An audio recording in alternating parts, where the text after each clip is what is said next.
യെശയ്യാവ് 42 1 മുതൽ 12 വരെ. ഇതാ ഞാൻ താങ്ങുന്ന എൻ്റെ ദാസൻ, എൻ്റെ ഉള്ളം പ്രസാദിക്കുന്ന എൻ്റെ വൃതൻ. ഞാൻ എൻ്റെ ആത്മാവിനെ അവൻ്റെ മേൽ വെച്ചിരിക്കുന്നു. അവൻ ജാതികളോട് ന്യായം പ്രസ്താവിക്കും.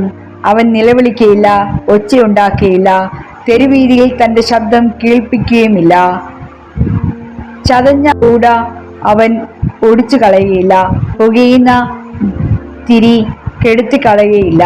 അവൻ സത്യത്തോടെ ന്യായം പ്രസ്താവിക്കും. ഭൂമിയിൽ ന്യായം സ്ഥാപിക്കും വരെ അവർ തളരുകയില്ല, അധൈര്യപ്പെടുകയുമില്ല. അവന്റെ ഉപദേശത്തിനായി ദ്വീപുകൾ കാത്തിരിക്കുന്നു. ആകാശത്തെ സൃഷ്ടിച്ചിരിക്കുകയും ഭൂമിയെ അതിലെ ഉൽപ്പന്നങ്ങളെയും പരത്തുകയും അതിലെ ജനത്തെ ശാസനത്തെയും നടക്കുന്നവർക്ക് പ്രാണനെയും കൊടുക്കുന്നവർക്ക് ചെയ്ത യഹോവയുടെ ദൈവം ഇപ്രകാരം അരുളിച്ചെയ്യുന്നു.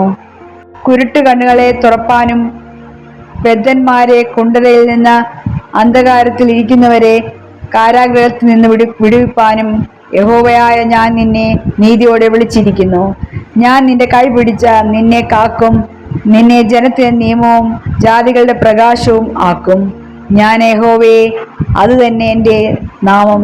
ഞാൻ എൻ്റെ മഹത്വം മറ്റൊരുത്തനും എൻ്റെ സ്തുതി വിഗ്രഹങ്ങൾക്കും വിട്ടുകൊടുക്കുകയില്ല. പണ്ട് പ്രസ്താവിച്ചത് ഇതാ സംഭവിച്ചിരിക്കുന്നു. ഞാൻ പുതിയത് അറിയുന്നു. അത് ഉത്ഭവിക്കും മുമ്പേ ഞാൻ നിങ്ങളെ കേൾപ്പിക്കുന്നു. സമുദ്രത്തിൽ സഞ്ചരിക്കുന്നവരും അതിലുള്ള സകലവും ദ്വീപുകളും അവയിലെ നിവാസികളും ആയുള്ളവരെ, യഹോവയ്ക്കൊരു പുതിയ പാട്ടും ഭൂമിയുടെ അറ്റത്ത് നിന്ന് അവന് സ്തുതിയും പാടുവീൻ.